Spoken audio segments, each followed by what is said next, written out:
they process language in the right hemisphere, and their language is visual spatial, and they interpret language in a visual spatial way, and when they try to teach you sign language, they keep saying, think in pictures, stop thinking in words, think in pictures.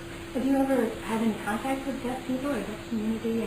Not with the community. I've known deaf people, and yes, you're right. This thinking in pictures, and this is something that happens at a certain point in most psychedelic experiences. You realize that the quality of our ordinary thought, or at least in my case, it is language. It's a stream of words, and then it can become this much richer, fuller, imagistic type thinking. This is very elusive. I mean, it's so close to the level of human organization that probably there are some people in this room who are doing it right now.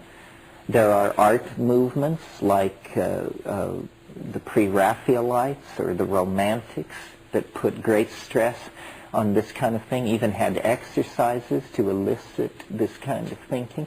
I mean, I think that and McLuhan is trying to get at this by talking about the effects of technology. It's that we haven't realized just how fluid the mental modality is. Thomas Aquinas in the Middle Ages was thought to be a great saint. And he would prove his sainthood by, they would come to him with a Bible or a work of theology, and they would open it in front of him and let him look at it for a few minutes, and then close it and question him about it. And he could answer questions. And they thought this was a proof of his sanctity. And all he was doing was silently reading. He was the only man in Europe who could silently read, and everybody else had to sound the words. Well, we can't quite wrap our mind around that, because for us this is just something you do. It's not even as hard as riding a bicycle. Well, how many things are there where we are down between narrow walls of expectation, and just a little tweak of our programming would make a real difference? One of the things that fascinates me about the psychedelics that we haven't talked about at all this morning, because it's kind of on a technical bent, is how close the most interesting ones are to ordinary brain chemistry.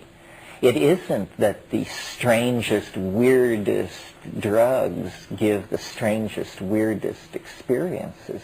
No, the drugs that are most like what you have in your brain at this moment give the strangest, weirdest experiences. The ones that are just one tweaked atom away from ordinary consciousness are the ones that give the profound, world-dissolving experiences.